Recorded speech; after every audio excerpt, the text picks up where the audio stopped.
यस्यां पूर्वे पूर्वजना यस्यां देवा असुरा नभ्यवर्तयन् गवामश्वानां वचश्च विष्ठा भगम वर्चः पृथ्वीनो ददातु। अथर्ववेद में लिखा हुआ यह श्लोक हमें क्या सिखाता है? यह श्लोक दोस्तों हमें यह बताता है कि हमारे पूर्वजों ने जिस भूमि पर पराक्रम एवं परिश्रम किया, हमारे पूर्वज जिन्होंने इस भूमि पर राज्य किया या समाज के अन्य जो प्रतिष्ठित मान्यवर थे, उन्होंने मिलकर के शत्रुओं को परास्त किया, उनके ऊपर विजय प्राप्त किया और जहां के लोग गाय को एवं अश्वों को यानी घोड़ों को और अन्य सभी पशु पक्षियों को एक सम्मान का, आदर का स्थान देते हैं, उस भूमि में उस मातृभूमि का ऐश्वर्य एवं तेज सदा के लिए बना रहे, उसे सदा के लिए मिलता रहे, प्राप्त होता रहे। दोस्तों नमस्कार, मैं हूं कल्पेश दीक्षित। आप सभी का विपणी स्वदेश की मंडी में बहुत बहुत स्वागत है। दोस्तों हर देश की कुछ ना कुछ विशेषता होती है, उसकी अपनी एक संस्कृति होती है। हमारे देश की भी है। यदि स्वामी विवेकानंद जी के विचारों को हमने याद किया तो उनका यह स्पष्ट मानना था कि हर देश का कुछ ना कुछ एक उद्देश्य होता है।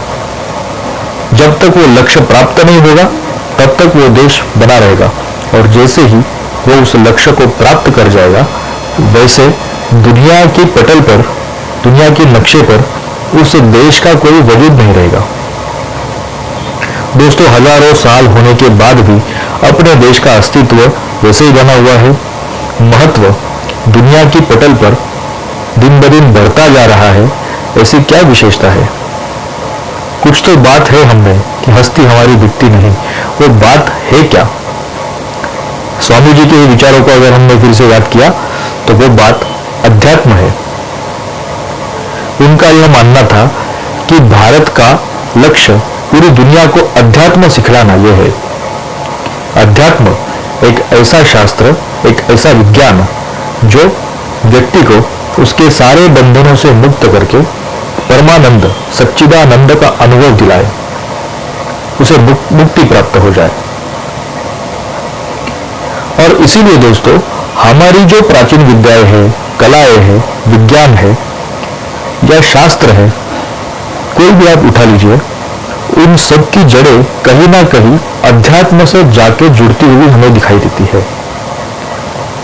आज हम जिस शास्त्र का, जिस विद्या की चर्चा करने वाले हैं, उस आयुर्वेद की कहानी कुछ और नहीं है।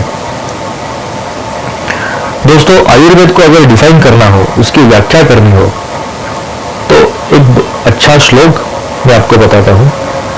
स्वस्थस्य स्वास्थ्याय रक्षणम। बस केवल 3 शब्द काफी है आयुर्वेद की व्याख्या करने के लिए। स्वस्थस्य स्वास्थ्याय रक्षणम। लेकिन तीनों शब्दों का अर्थ हमें अच्छी तरह से पता होना चाहिए। दोस्तों कैसे है, अगर कोई बीमारी है या रोग है तो कोई चिकित्सा करके या कोई उपचार करके उस रोग को मुक्त करना, उस व्यक्ति को उस व्याधि से मुक्त करना, ये एक बात है। लेकिन आयुर्वेद केवल इतना ही नहीं है। आयुर्वेद में स्वस्थस्य की कल्पना है। मतलब एक ऐसा व्यक्ति जिसका शरीर और मन बिल्कुल स्वस्थ हो, जिसको किसी प्रकार की व्याधि ना हो, किसी प्रकार की तकलीफ ना हो, जिसकी दिनचर्या उत्तम हो, जिसका व्यवहार उत्तम हो और जिसकी सभी अवयव, ज्ञानेंद्रिय हो या कर्मेंद्रिय हो, मन हो, चित्त हो या आत्मा हो, वो सभी अवयव बिल्कुल अच्छे से काम कर रहे हो, ऐसे व्यक्ति की कल्पना, ऐसे व्यक्ति को ही स्वस्थ व्यक्ति माना जाता है। अगर साइंटिफिक या मेडिकल टर्म्स में बात किया जाए या आयुर्वेदिक भाषा में अगर समझाने की हम कोशिश करेंगे तो एक ऐसा व्यक्ति जिसके त्रिदोष हमारे वात, पित्त और कफ ये बिल्कुल बैलेंस्ड होने चाहिए। अग्नि, सप्त धातु यानी कि रस,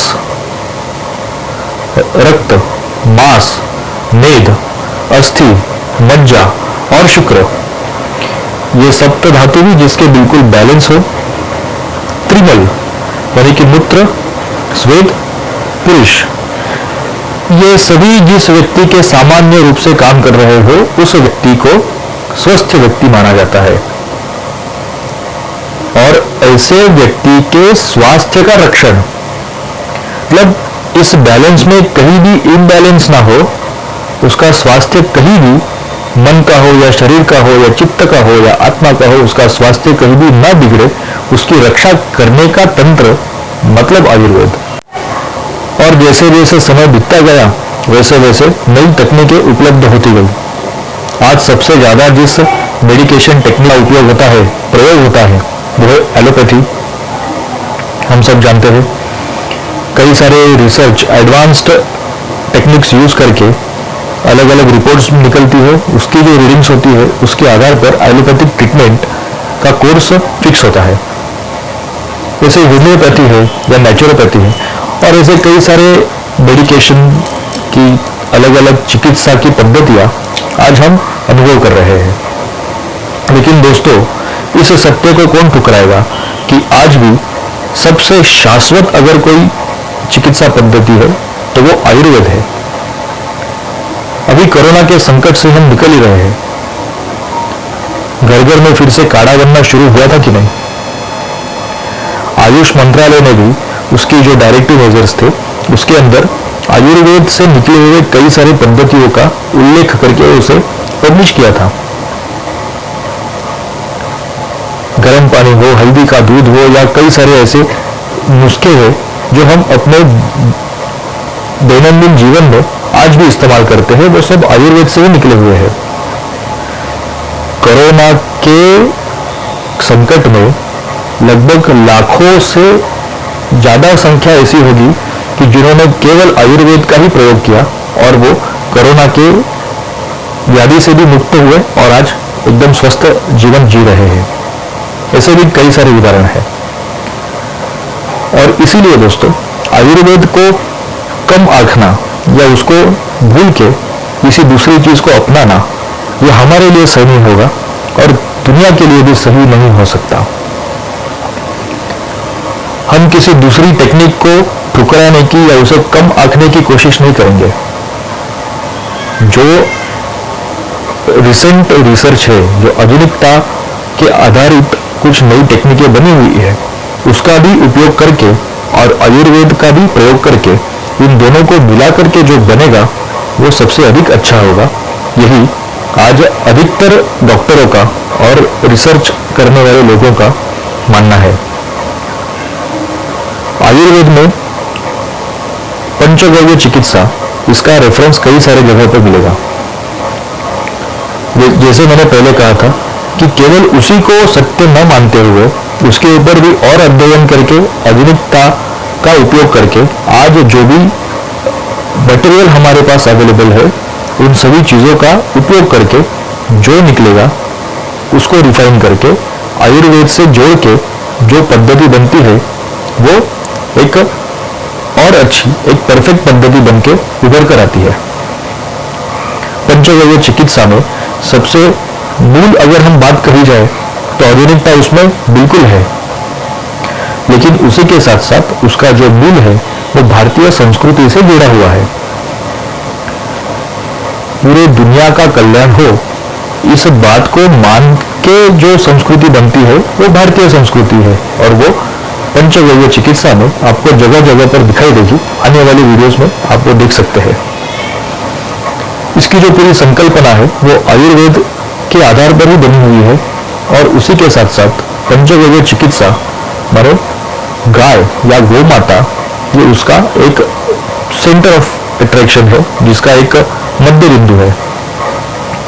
तो पंचगव्य चिकित्सा समझने के लिए गाय को समझना बहुत ज्यादा आवश्यक है। गोमती विद्या या गाय क्या होती है, ये बिल्कुल समझना जरूरी है। जो आने वाली वीडियो में आप समझ सकते हो। फिलहाल आज के लिए इतना ही। बहुत बहुत धन्यवाद। वंदे मातरम।